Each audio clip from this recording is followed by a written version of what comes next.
Pagi hari menjelang siang ini kita ketemu difasilitasi oleh Bu Asdep, yang mempertemukan kami dengan Bapak Ibu semua, ada perwakilan, Bapak Ibu dari, kepala dinas hadir langsung, kemudian penyuluh pertanian, mungkin dari, Subag ya Bapak Ibu ya.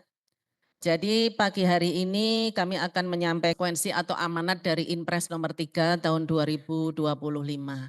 Jadi di dalam Inpres itu disebutkan bahwa pengalian, penyuluh ASN. Kalau penyuluh ASN berarti dia adalah, penyuluh pertanian dan P3K, penyuluh pertanian PNS dan P3K.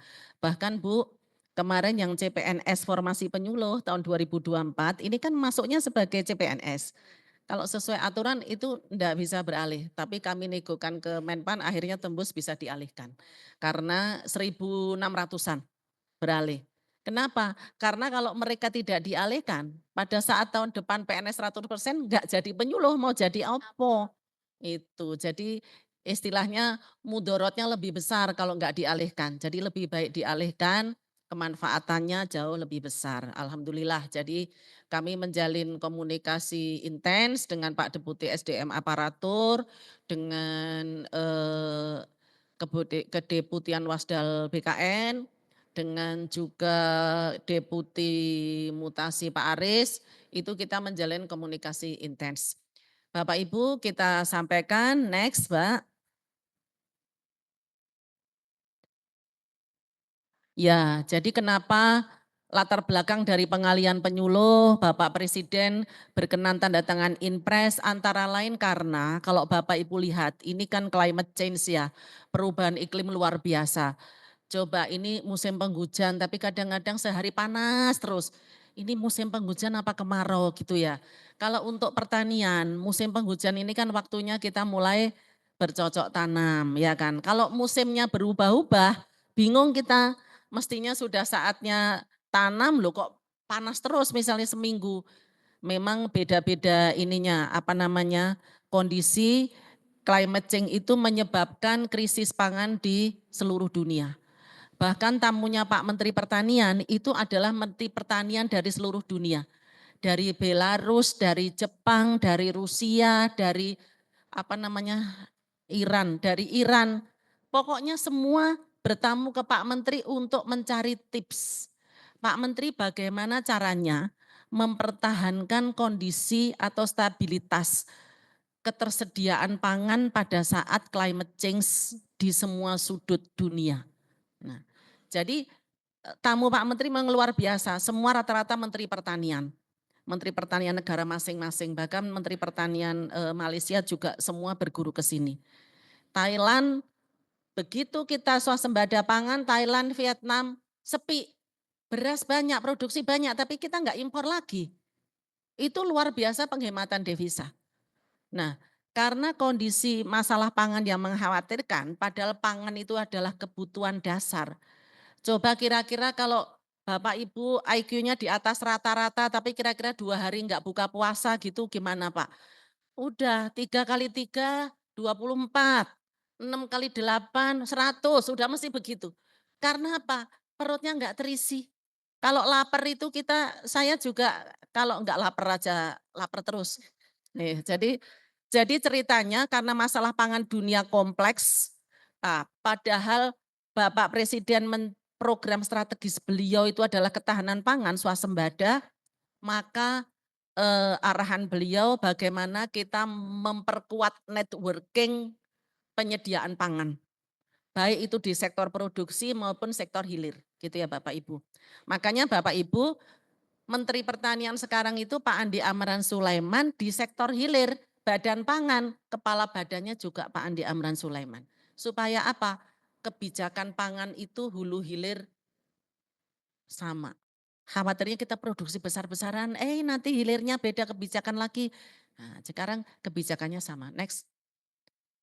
Pak Menteri itu setiap hari Bapak Ibu selaku kepala Bappenas, beliau cek laporan harga pangan yang di atas harga acuan. Langsung turunkan Satgas. Di tempat harga acuan misalnya di Ternate. Harian itu dipantau beliau, kenapa ini beras aturan harga 12.000, 13.000 di sana. Langsung Satgas turun. langsung besok paling lama 2 hari itu harga sudah normal di Ternate. Jadi beliau langsung itu Bu, pantau online. Nah, Bapak Presiden program strategis beliau swasembada pangan karena ini kebutuhan dasar. Next. Nah, ini blueprint swasembada kita. Kita itu Kementan ya, pertanian Bapak Ibu juga nanti awal tahun depan yang penyuluh menjadi anggota keluarga kami, Bapak Ibu dari dinas juga menjadi supporting utama kami.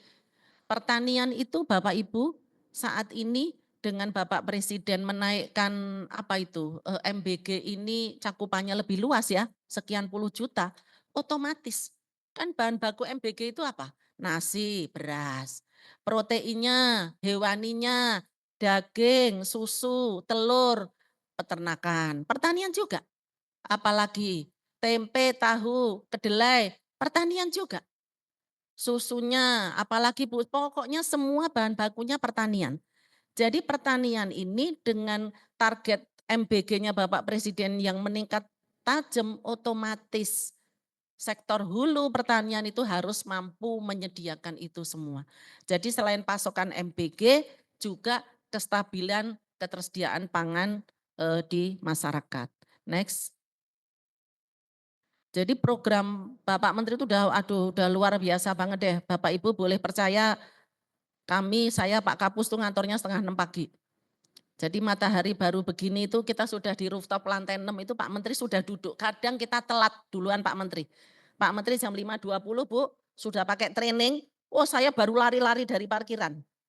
Udah, wah ampun ampun udah. Beliau udah 1 kali putaran di kantor, udah langsung briefing. Apa ini? Tolong, ini di mana? Harga beras yang masih tinggi, produksi rendah ini, di mana ini? Kenapa? Nah, hambatannya beliau setiap pagi seperti itu. Next. Nah, ini target Pak Kapus, ini ya target ya. Pak Kapus PJ di mana ya? Oh, Kaltara. Bapak Ibu kalau lihat websitenya pertanian, 2 hari yang lalu kami upload 15 jabatan eselon 2 dilelang. Antara lain separuhnya karena capaian luas tambah tanam yang di bawah target, Bu. Jadi Pak Menteri keras kalau ini, kalian ada masalah laporkan, solusi kita kasih solusi gitu, Bu. Jadi di antara 15 itu sekitar 6 kalau nggak salah itu karena LTT merah lebih dari 6 bulan. Jadi setiap jam 10 malam ada pantauan hasil LTT harian, Bu. Jadi kami luar biasa ketat untuk kinerja ya. Karena apa? Cetak sawah 3 juta hektar, LTT reguler 17 juta. Tanggal 1 Januari insya Allah Bapak Presiden mencanangkan swasembada pangan nasional Indonesia tahun 2025 di Provinsi Jawa Timur. Tanggal 1 Januari. Jadi sudah pasti kita enggak kembang api loh Pak Pepus, Pak Direktur, nanti kita semua kayaknya harus ke Jawa Timur kegiatan dengan Bapak Presiden. Itu juga berkat bantuan Bapak Ibu penyuluh semua. Karena yang ada di titik terdekat dengan lahan kita, lahan baku sawah, lahan perkebunan, lahan peternakan itu adalah penyuluh. Jadi Bapak Presiden dan Bapak Menteri sudah ini berarti penyuluh satu komando dari pusat. Betul yang disampaikan Pak Zaki, bahwa kewenangan konkurensi, pembagian ya Pak Zaki, tapi 2/3 dari SDM dinas itu adalah penyuluh Pak Zaki. Jadi kalau nanti 2/3-nya pindah sebagai pegawai pusat, memang tidak seperti semula lagi Pak. Konkurensinya tetap, tapi mungkin prosentasenya sudah beda, tetap ada tapi tidak ya kewenangannya tidak sebesar yang kemarin. Karena juga mungkin dari sisi jumlah, nanti bisa diaturkan Pak, Kadis nggih Pak, leres mboten Pak 2/3-nya penyuluh ya Pak. Lah, coto banget Pak Kadis nih ditinggal penyuluh meskipun piyayine masih lenggah di BPP. Jadi nanti Pak Zaki, teman-teman kita arahkan home base-nya di Balai Penyuluhan Pertanian Pak. Nggih, supaya nanti koordinasi mudah dilakukan. Next. Nah ini Inpres 3 tadi yang disampaikan Pak Zaki, ditetapkan tanggal 4 Februari, batas terakhir pengalian penyuluh adalah 4 Februari 2026. Nah waktu itu rapat berkali-kali, apa bisa ini 30.000 lebih setahun nggih Bu. Tapi alhamdulillah berkat bantuan Badan Kepegawaian Negara dan Menpan, kami sampai saat ini sudah sekitar 38.000 kita alihkan penyuluh. Jadi tinggal tus 100 berapa yang masih tersisa. 100 berapa? 100, 200-an lah Pak ada. Ada 200 sekian ada.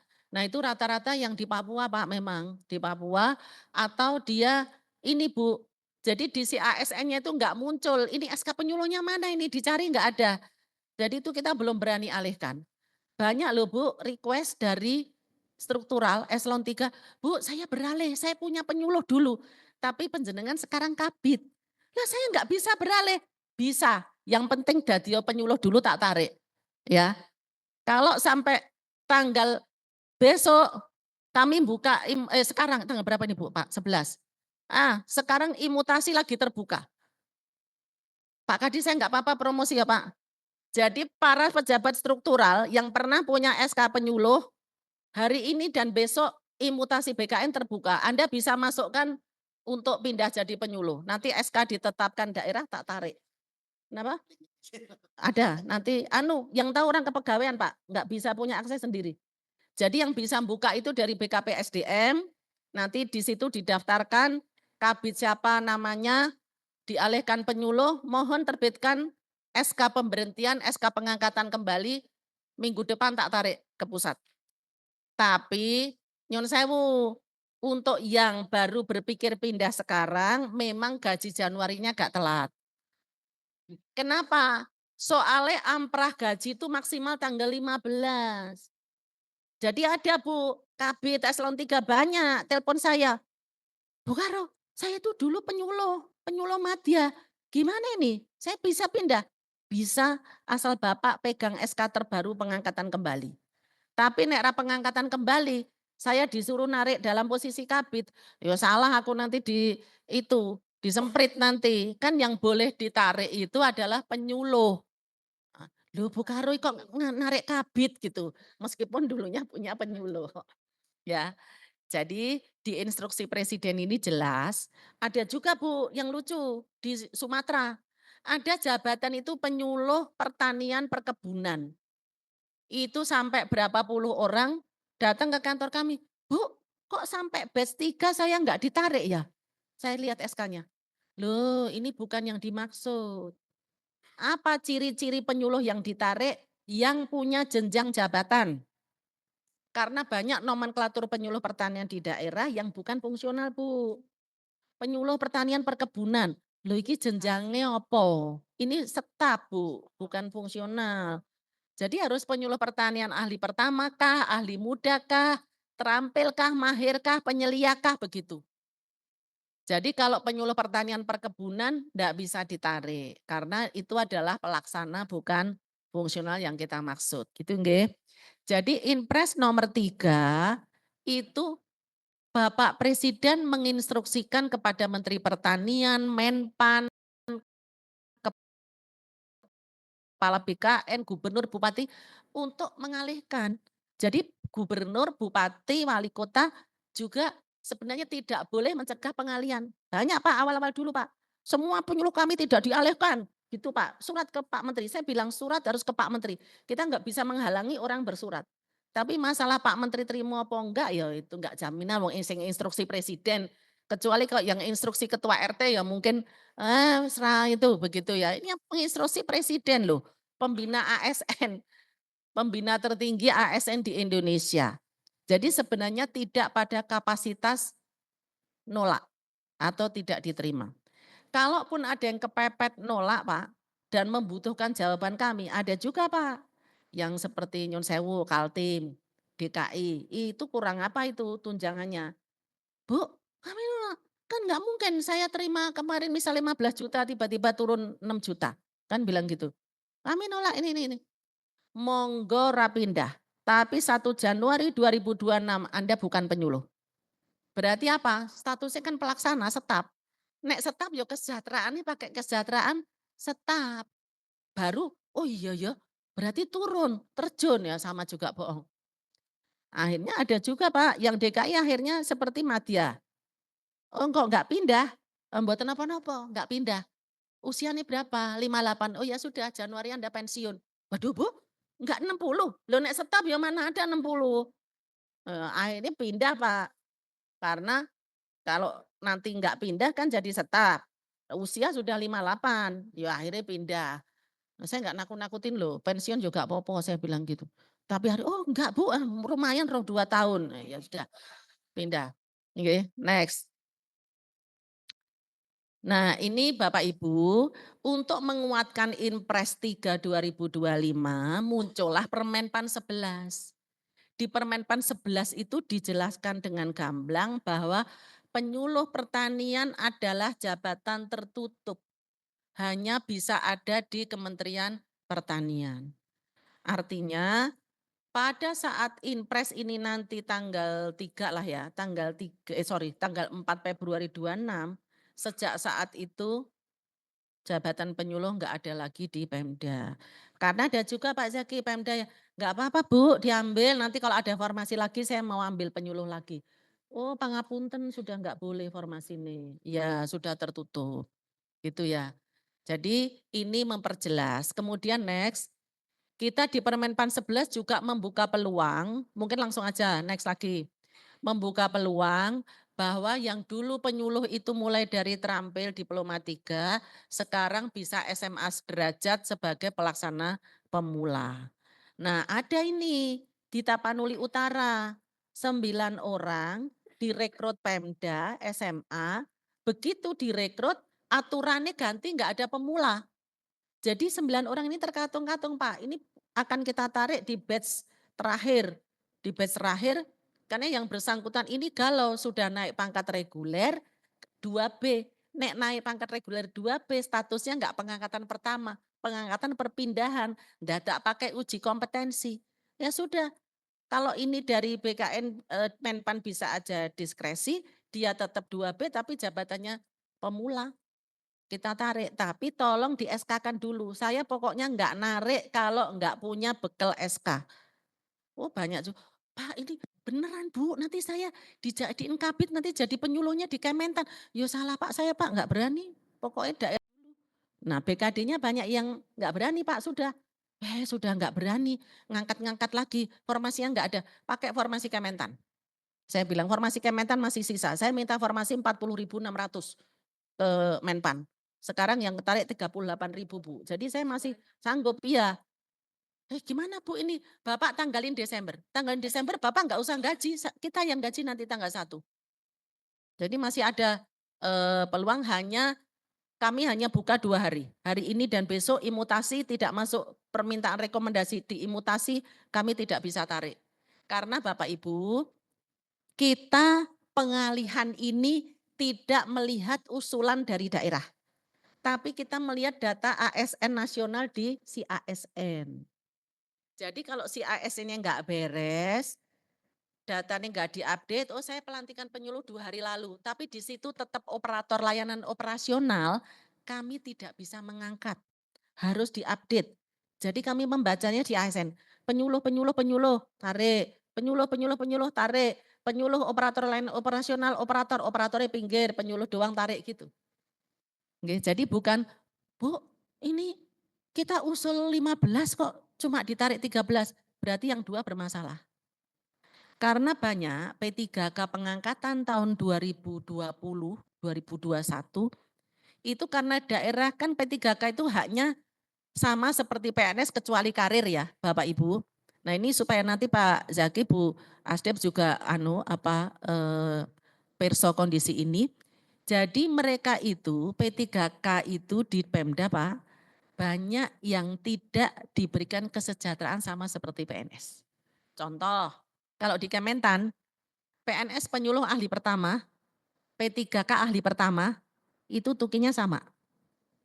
Tapi di daerah Pak, enggak. P3K itu diberikan tukin pelaksana. Karena mungkin dia terkendala anggaran belanja 30% maksimal. Iya. Jadi karena itu makanya kemarin waktu asosiasi P3K pada hadir, ya nanti itu dapat tukin itu. Wah, sorak loh. Kenapa? Bu, kami hanya dikasih sepertiganya Bu, lamain jalan ya Allah. Jadi mereka itu happy banget karena diperlakukan sama seperti PNS. Hanya memang dari sisi karir kan P3K tetap diduduk tempatnya ya.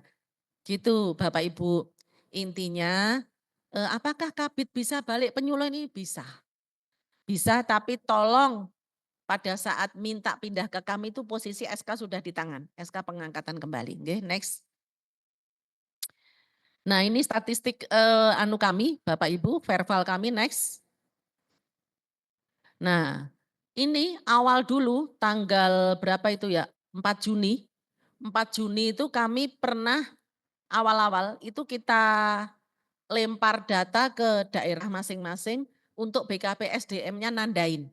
Oh ini penyuluh, oh ini penyuluh, oh ini dialihkan siap, oh ini tugas belajar. Nah ini ada ternyata data di CASN itu 34.000 sekian siap dialihkan, 500 akan pensiun semester 1 2026, 85 sedang tugas belajar dan CLTN, cuti di luar tanggungan negara, 344 pindah instansi, 391 enggak aktif. Sebenarnya pindah instansi dan enggak aktif ini adalah yang tukinnya TKD-nya besar-besar, tapi enggak mau pindah, sembunyinya di sini. Jadi seperti ini, makanya ini kemarin saya bongkar terakhir itu. Ya, yang merah ini enggak akan berpindah karena sudah wafat ada 282, sudah masuk pensiun 1093, akan pensiun sampai dengan 31 Desember ini 682. Jadi dari 39.000 data penyuluh yang kita gelontorkan, sekarang posisi netnya kalau ongoing 1.000 belum saya hitung adalah 37.450-an. Next.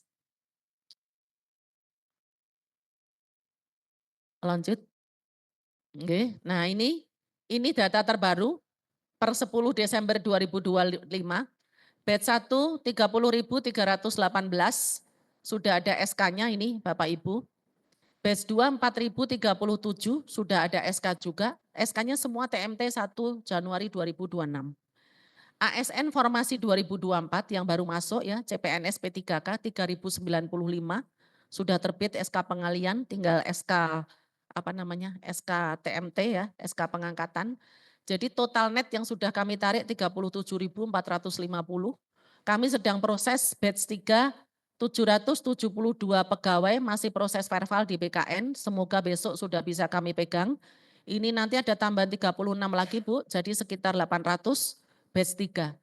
Jadi kalau 37.450 tambah 800 sekitar 38.250 masuk di kami. Nah, nanti kami ditanya nih, ternyata masih banyak yang tadi kabit-kabit mau pulang lagi. Tapi ini pakai pakai anu dulu cari wangsit dulu ah. Pindah dari eselon telu apa anu ya. Apa jadi penyuluh ya itu masih pada cari wangsit lah. Saya enggak lama-lama enggak bisa nungguin ini. Pokoknya maksimal hari ini besok sudah harus masuk di imut aplikasi imutasi BKN. Kalau sampai besok enggak masuk, pangapunten saya enggak bisa narik gitu ya. Karena ya itu tadi, yang besok hari ini dan besok baru masukkan mau jadi penyuluh di imut, sudah jelas. Saya statement dari sekarang, gajinya mesti telat. Nah monggo telat sekali aja Januari. Tapi nanti insya Allah Februari sudah lancar. Kenapa? Karena amprah gaji itu kita 15 Desember itu Senin. Ya, jadi sudah ini yang 37.450 insya Allah gaji lancar Pak. Tapi yang baru masuk-masuk, baru galau-galau nyari wangsit itu tadi, mungkin mungkin baru bisa kami proses Senin, sudah terlambat amprah gaji. Jadi mungkin taruhlah gajinya pertengahan Januari, enggak sampai lewat Februari tapi telat yang jelas. Jadi sudah harus, disadari jangan dihabisin untuk tahun baru gitu aja. Ya, itu rezekine nggih. Jadi potensi yang nanti akan masuk ke kami kalau clean sekitar 38.400-an insyaallah. Nggih, next. Nah ini per batch-nya Bapak Ibu, batch 1 itu yang clean banget pokoknya PNS-nya 22.000, P3K-nya 15.000. Jangan lupa Bapak Ibu, kami memproses perjanjian kerja 15.000 P3K itu luar biasa Pak. Meterene itu 2 ya toh, yang di saya yang di dia. Lah saya sudah, wah ini aku tanda tangan ini bisa keriting, rebonding, keriting. Aduh 15.000 kali 2 ya 30.000 ini sak rem 500 Pak, kira-kira berapa itu? Tolong udah. Jadi apa namanya, P3K karena kalau PNS kan nggak pakai, Pak. Kan pakai perjanjian kerja, Pak. Nah, satu orang itu minimal 2 lembar. Metere sana, metere sini. Itu tanda tangan udah berubah nih, Bu? Iya, dari miring sono, miring sana udah pokoknya ah, masya Allah yang penting paringi sehat semua ya. Amin, amin ya robbal alamin. Jadi ini sekarang proses perjanjian kerja sudah kami proses 95%. Insya Allah ya. Jadi Bapak Ibu banyak yang kalau Bu saya habis 31 Desember tenang tenang tenang tenang. Insya Allah kita bantu semua. Kita kerahkan tim habis-habisan pokoknya Sabtu Minggu kerja semua udah tolong. Next. Nah ini rincian data PPASN daerah terbit SK jenjang jabatan dan golongan. Jadi di antara 37450 itu se-Indonesia ahli utama ada 17, madya 3.000, muda 5.000, pertama 17.000, terampil itu berapa itu 8, 9, 10, ya sekitar 12 ribuan terampil. Itu nggih Bapak Ibu 12 ribuan terampil, 25 ribuan sekitar adalah keahlian. Nah, golongannya ada. Kenapa golongan tahu? Karena kan kita nganu gaji. Nah, nanti kalaupun gajinya selip-selip dikit, karena begini, nanti ada potensi begitu Bapak Ibu jangan langsung, wah begini. Yang batch 1 itu terbit SK kan akhir Agustus 2025. Kan sekarang naik pangkat itu tiap bulan. Ya toh Bapak Ibu, nggih toh? Nah, Oktober dia itu naik pangkat, Pak. Padahal SK ini kan stuck ini. Begitu saya terbitkan SK dia berhenti. Iya, ini SK berhenti di pusat, yang proses naik pangkat ada di daerah. Bu, lah kok saya pindahnya 3A? Enggak apa-apa nanti kita sesuaikan. Begitu penjenengan semua duduk, nanti kami punya namanya tim transisi yang akan ngecek apa yang salah, apa yang masih kurang bayar ya dan lain-lain. Karena enggak mungkin semuanya ditunggu pengalian 31 Desember enggak mungkin. Ketentuan amprah gaji, ketentuan naik jabatan, bahkan ada Pak, sudah tak alihkan batch 1 jeder, let 1 bulan dilantik jadi struktural juga ada. Mumet.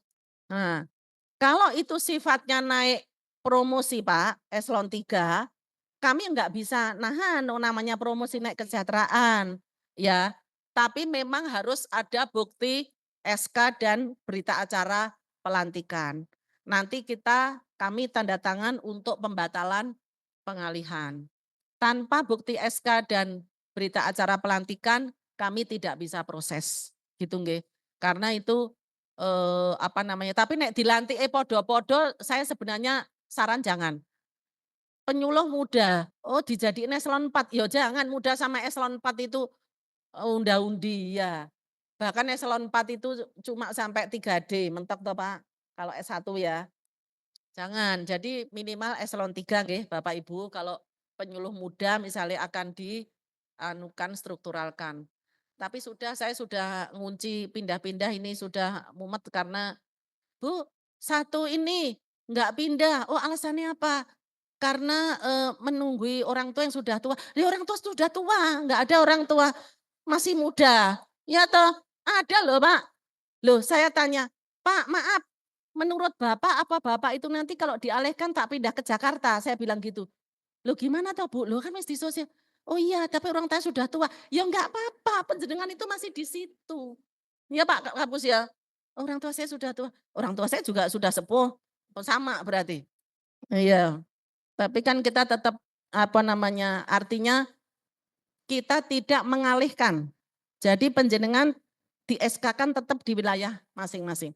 Bagaimana kalau misalnya, "Oh Bu, saya sudah ongoing proses pindah ini." Sabar dulu. Nanti kalau sudah duduk, tertata, enggak ada selip-selipnya, selang-selingnya, nanti baru kita cek. Karena kita nanti punya formasi per kabupaten kota. Ya Bapak Ibu, selama itu masih ada, kita enggak larang dan memang dibutuhkan. Gitu ya. Karena kalau enggak gitu Pak Zaki, Bu Silvi, Bu Asdep, saya pikir jangan-jangan itu penyuluh Kalimantan, jangan-jangan orang Jawa semua. Iya Pak. Loh terus bar kuwi, "Bu saya pindah Jawa." Loh Kalimantan kosong. Nggak bisa. Pokoknya nanti ada ininya. Loh kan iya toh Bu, transmigrasi loh. Ini semua ini. Saya pokoknya nanti tak sebarluaskan, ini formasinya, jadi penjual lihat sendiri, oh di sana penuh, di sana gitu ya. Pokoknya kita transparan, nggak ada dusta di antara kita. Next. Nah, ini yang tadi, yang kita alihkan CPNS P3K yang baru 3.095, sudah ada sebarannya semua, di daerah Lampung, di Jawa Barat ada semua. Next. Nah, sama nih, next. Nah, ini yang teranyar, terbaru yang 700, berapa itu? 72. 772 ini kemungkinan besar baru bisa rilis besok. Kalau BKN memasukkan ke kami hari ini, kami setiap batch kami rilis, Bu. Jadi misalnya batch 1 rilis. Nah, nanti tolong kami buka namanya link gaji, Bu. Jadi penyuluh dan BPKAD, keuangan daerah, itu nanti memasukkan informasi gajinya dia. Nanti kita verify. Setiap ada batch baru keluar, kita buka link, masuk, buka link, masuk. Jadi kita kerja paralel antara Biro OSDM dengan Biro Keuangan.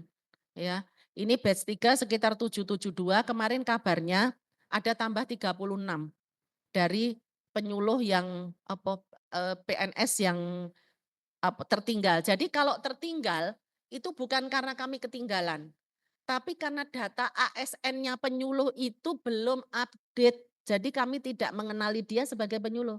Misal, Ibu punten dilantik sebagai penyuluh 2 bulan lalu, tapi Ibu tidak ngupdate data di si ASN. Lah berarti yang kami baca Ibu itu tetap asdep begitu kan? Loh padahal Ibu udah beralih 2 bulan. Lah yang bener ya. Udah ngelamar sekarang, langsung ACC. Utama, pensiun 65. Nggih, jadi intinya yang tidur, "Kok saya kan udah penyuluh 10 tahun." Tapi kalau data si ASN yang nggak beres, kami nggak akan mengenal itu sebagai penyuluh. Jadi memang harus update data si ASN. Begitu ASN-nya bilang penyuluh, kami kan cek, kami kan dikasih akses untuk buka datanya SK-SK. Tak cek satu-satu, "Loh kok gak ono SK-nya sebagai penyuluh? SK CPNS ada, SK naik pangkat ada, tapi SK penyuluhnya nggak ada." Ya kami nggak berani tarik. Nah itulah yang bermasalah, Bu. Kami masih menemukan bermasalah itu rata-rata di Papua Pegunungan sama Papua Pegunungan, Papua Barat Daya, masih banyak masalah. Selain sinyalnya begini-begini, kalau diajak Zoom baru 10 menit meleot-meleot hilang. Aduh piye iki, saya gitu. Itu masih banyak. Terus SK itu udah kemana Pak? Oh belum ada SK ini. Aduh piye iki. Ya kita nggak berani gambling. Jadi mungkin nanti memang kita apa kalau istilah saya nanti yang remah-remah nggak keterkejar itu kita akhir tahun kita sapu-sapu supaya bersih. Intinya ya kita tetap tetap tidak akan kutinggalkan dirimu pokoknya. Ya. Nanti tak kejar ya. Itu Tapanuli Utara 9 orang, itu sudah setiap hari saya tidur, saya melek, saya rapat udah WA. "Bu, kami nasib kami itu tadi Bu, 9 direkrut penyuluh pemula, aturannya ganti. Dari SMA jadi D3, kagak jadi dijadiin penyuluh. Lah sekarang muncul pemula lagi, gimana?" Itu mau nggak mau diskresi Pak. Nanti kita mintakan diskresi Menpan BKN untuk bisa ditarik, karena aslinya memang pekerjaannya penyuluh dan dari awal memang formasinya penyuluh, 9 orang. Ya, nah itu nanti masuk batch yang agak terakhir karena SK-nya juga belum jadi kan. Oke, next. Nah ini SK pengalian penyuluh daerah segera bisa di-download melalui menu My ASN. Jadi kalau sudah ini, sudah approve dari kami, Bapak Ibu bisa langsung download di anunya Bu, di My ASN-nya. SK pengalian dan SPMT menjadi dasar untuk penerbitan SKPP gaji. Jadi sekarang kan sudah tanggal berapa ini? 11. 11. Bapak Ibu dari BPKAD ada yang hadir nggak ini keuangan? Ada. Ini nanti nyuwun tolong diinfo ya.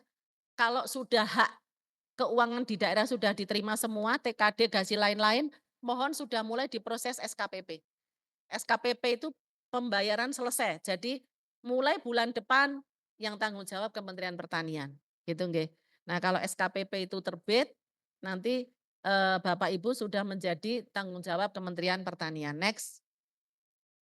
Ya alhamdulillah, jadi Bapak Ibu seperti itu.